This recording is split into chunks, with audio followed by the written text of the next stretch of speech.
Like कीजिए, subscribe कीजिए और शेयर कीजिए। बेल आइकॉन बटन दबाना ना भूलें और देखते रहिए आपका अपना चैनल फोकस हिंदुस्तान। और अपने कमेंट्स ज़रूर भेजें ताकि हम फिर से हाजिर होंगे एक नई खबर के साथ।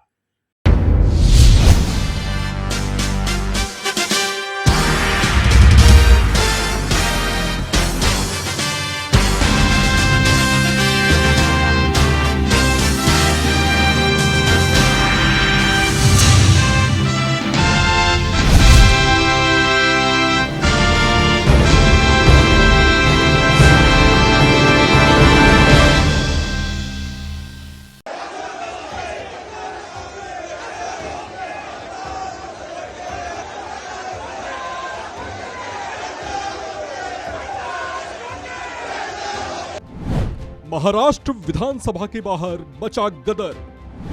शिंदे और उद्धव गुट के विधायकों में भिड़ंत। जमकर लगे 50 खोखे एकदम ओके किनारे।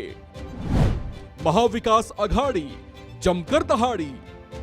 महाराष्ट्र में महाविकास अघाड़ी की गाड़ी बेशक सरकार में अपना कार्यकाल पूरा करने से पहले ही उलट गई हो, लेकिन उसने एक बार फिर से एहसास करवा दिया है कि उसे कमजोर समझने की भूल ना की जाए।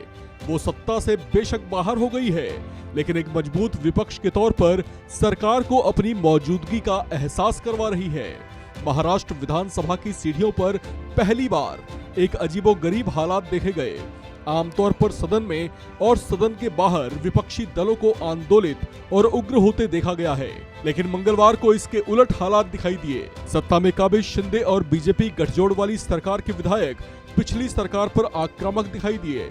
इस दौरान उन्होंने हाथों में पोस्टर थामे हुए पिछली सरकार के दौरान हुए कोविड काल के कथित भ्रष्टाचार और सब कुछ जानते हुए भी पूर्व मुख्यमंत्री उद्धव ठाकरे के उदासीन बने रहने के खिलाफ जमकर हल्ला बोला।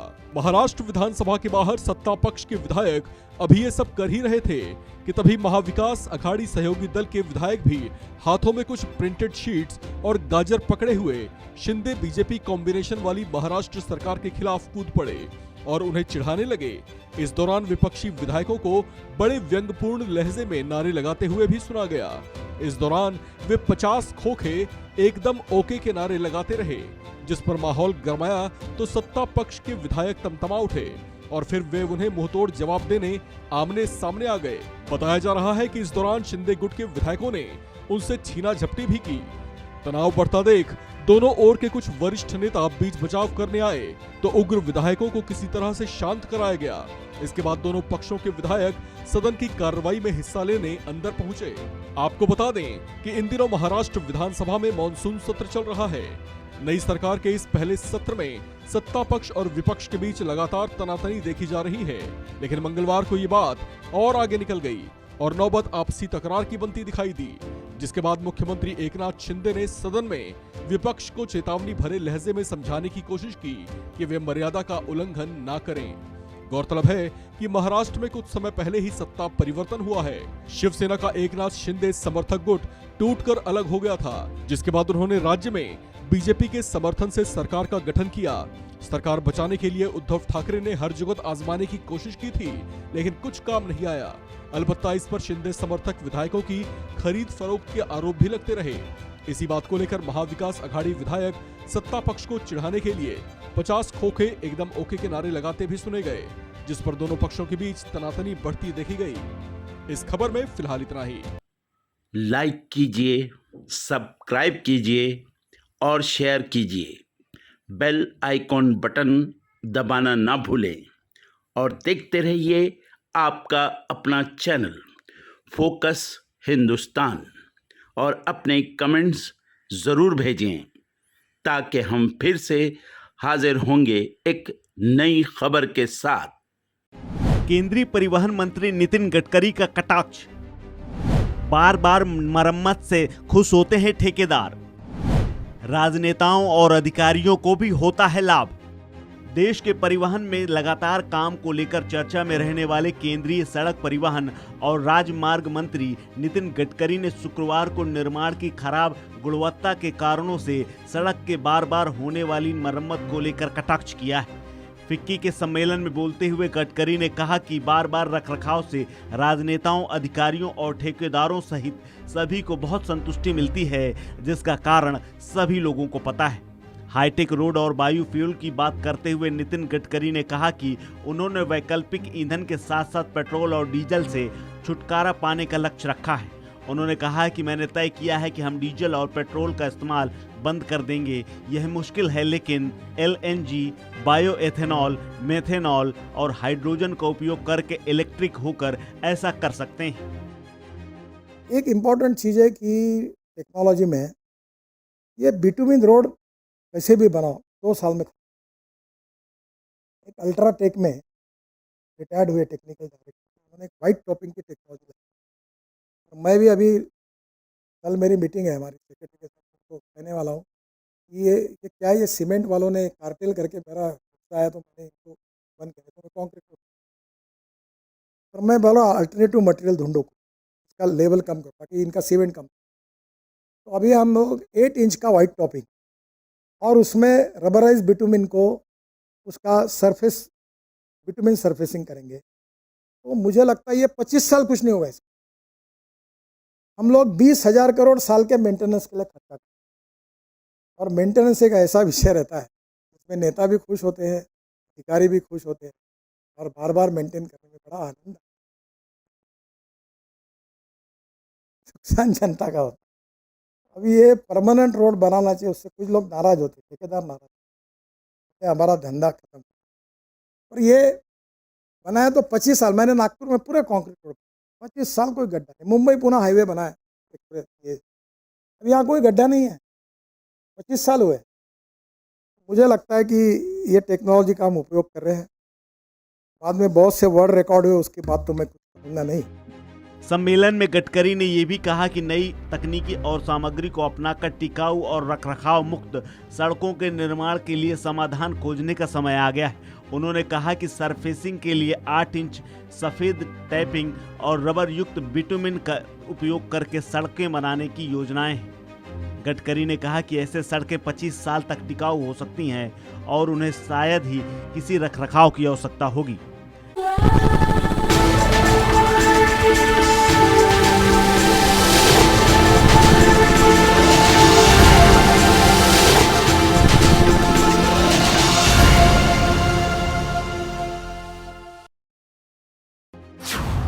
बिहार में सीबीआई की ताबड़तोड़ छापेमारी। फ्लोर टेस्ट से पहले सीबीआई और ईडी का छापा। लालू यादव के करीबी के यहां पड़ी रेड। बिहार में महागठबंधन सरकार के शक्ति परीक्षण से ठीक पहले राष्ट्रीय जनता दल के नेता और एमएलसी सुनील सिंह के पटना के शास्त्री नगर इलाके में घर पर आज सुबह छापेमारी हुई है। ये छापेमारी केंद्रीय जांच एजेंसी यानी कि सीबीआई द्वारा की गई है। सुनील सिंह के कई ठिकानों पर सीबीआई की तलाश जारी है।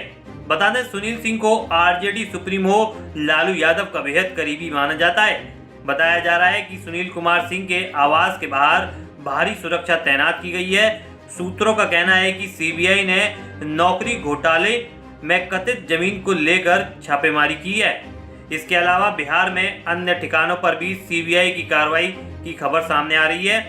आपको बता दें, ये छापेमारी राष्ट्रीय जनता दल के 2 नेता, एक सांसद अशफाक करीम और दूसरे एमएलसी सुनील सिंह के घर पर आज सुबह की जा रही है। इस छापेमारी पर आरजेडी एमएलसी और बिस्कोमान पटना के अध्यक्ष सिंह का बयान भी सामने आया है, जिसमें उन्होंने कहा है ये जानबूझकर किया जा रहा है, इसका कोई मतलब नहीं है। वो ये सोचकर ऐसा कर रहे हैं कि डर के मारे विधायक उनके पक्ष में आ जाएंगे। बता दें कि सुनील सिंह के घर पर सुबह 7:30 बजे से सीबीआई की टीम मौजूद है। वहीं ईडी भी एक्टिव हो गई है। ईडी ने झारखंड, तमिलनाडु, बिहार और दिल्ली में 17 ठिकानों पर छापेमारी की है। बताया जा रहा है कि ईडी ने ये कार्रवाई अवैध खनन और जबरन वसूली के मामले में छापेमारी की है। बता दें कि सुनील सिंह सहकारी समिति से जुड़े हुए हैं और आरजेडी में कोषा अध्यक्ष भी हैं। वो साल 2003 से बिहार टेस्ट मार्केटिंग यूनियन लिमिटेड के अध्यक्ष के पद पर बने हुए हैं। सुनील कुमार सिंह जून 2020 में आरजेडी के एमएलसी चुने गए थे। सुनील कुमार सिंह राष्ट्रीय जनता दल बिहार के कोषा अध्यक्ष भी हैं। वहीं सुनील कुमार सिंह लालू यादव परिवार के सबसे भरोसेमंद चेहरों में शामिल है। इसका अंदाजा इसी से लगाया जा सकता है कि राबड़ी देवी हर साल उन्हें रक्षाबंधन पर राखी बांधती हैं। लालू परिवार के साथ रिश्ते की डोर में बंधे सुनील कुमार सिंह भी पूरी ईमानदारी और निष्ठा के साथ हर जिम्मेदारी निभाते आए हैं और हर परिस्थिति में लालू परिवार का साथ देते हुए भी नजर आए हैं। गौरतलब है कि पार्टी के प्रति सुनील कुमार सिंह की प्रतिबद्धता को देखते हुए पिछले साल उन्हें विधान परिषद भी बनाया गया था। पार्टी के तमाम अधिवेशनों और अन्य कार्यक्रमों की जिम्मेदारी भी सुनील कुमार सिंह के कंधों पर ही सौंपी जाती है। इन सब से साफ पता चलता है कि सुनील कुमार सिंह का लालू परिवार और आरजेडी में काफी ऊंचा कद है। बेकार कह रहे हैं ईडी की हो या आईटी की हो या सीबीआई की हो, ये रेड भाजपा की है। ये संगठन अब भाजपा के मातहत काम करते हैं। इन संगठनों का दफ्तर चलता है भाजपा के स्क्रिप्ट से। आज विश्वास मत का दिन है। क्या नज़ीर पेश कर रहे हैं? अब तो प्रेडिक्टेबल हो गए हैं। कल ही हमारे डिप्टी सीएम ने मीटिंग में कहा था कि ये लोग अब इस स्तर पर जाएंगे, और आप तो 24 घंटे का भी वक्त नहीं लिया, उस स्तर पर उससे नीचे उतर करके आप सामने आ गए।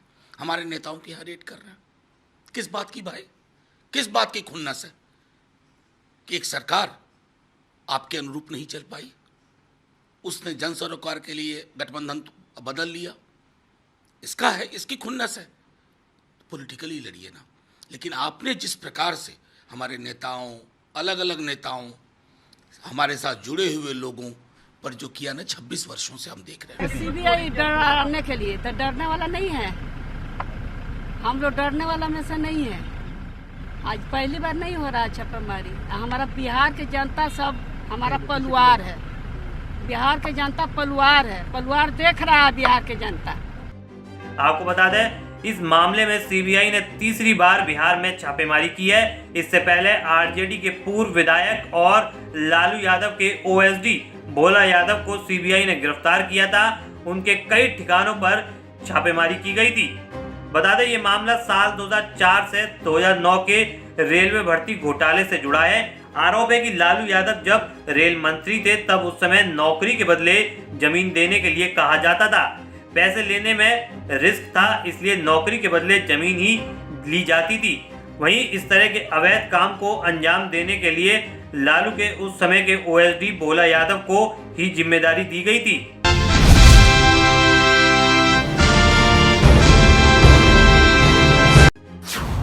सीबीआई के बाद ईडी करेगी कार्रवाई। मनीष सिसोदिया पर कसेगा शिकंजा। पीएमएलए के तहत ईडी ने दर्ज किया मुकदमा। दिल्ली की शराब नीति में भ्रष्टाचार के आरोपों से घिरे मनीष सिसोदिया की मुश्किलें कम होने का नाम नहीं ले रही हैं। सीबीआई के बाद दिल्ली के उप मुख्यमंत्री मनीष सिसोदिया ईडी के निशाने पर हैं, क्योंकि सीबीआई के मुकदमे के बाद ईडी ने भी मामले में मुकदमा दर्ज किया है। ईडी मनी लॉन्ड्रिंग का मुकदमा दर्ज करके मनीष सिसोदिया से पूछताछ और गिरफ्तारी कर सकती है। दरअसल सीबीआई ने कुछ धाराएं ऐसी लगाई थीं जिसके बाद ईडी कार्रवाई करने के लिए तैयार थी। सीबीआई की एफआईआर के मुताबिक मनीष सिसोदिया पर आईपीसी की धारा 120B, 477A और प्रिवेंशन ऑफ करप्शन की धारा 7 के तहत केस दर्ज किया गया था। इनमें से आईपीसी की धारा 120B और पीसी एक्ट की धारा 7 दोनों पर ईडी जांच में शामिल हो सकती है।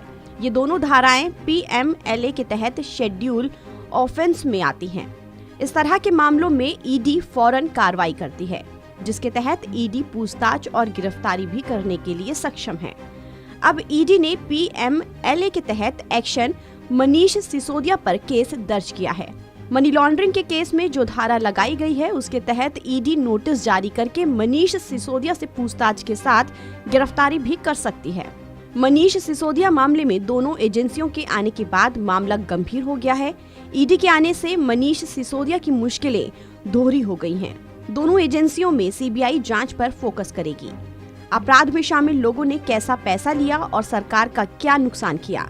वहीं ईडी अपनी जांच में पद का दुरुपयोग किसने किया, किसने किसे कब और कितने पैसे दिए। ईडी शराब नीति में पैसे के लेन देन की चैन को तलाशेगी। बता दें कि बीते शुक्रवार यानी कि 19 अगस्त को सीबीआई ने करीब 14 घंटे तक मनीष सिसोदिया के घर और अन्य ठिकानों पर छापेमारी की थी। छापेमारी के बाद अहम दस्तावेज जब्त किए थे, जबकि सीबीआई ने 17 अगस्त को ही मनीष सिसोदिया समेत 15 लोगों के खिलाफ एफआईआर दर्ज कर ली थी। सीबीआई ने 17 अगस्त को दर्ज मुकदमे में दिल्ली के डिप्टी सीएम मनीष सिसोदिया को एफआईआर में मुख्य आरोपी बनाया था। आबकारी मंत्रालय संभालने वाले सिसोदिया के अलावा तत्कालीन आबकारी आयुक्त अरवा गोपी कृष्ण, तत्कालीन उप आबकारी आयुक्त आनंद कुमार तिवारी, सहायक आबकारी आयुक्त पंकज भटनागर, 9 व्यवसायी और 2 कंपनियों को नामजद किया था। केस दर्ज होने के बाद आबकारी विभाग के कई अधिकारियों को निलंबित कर दिया गया है।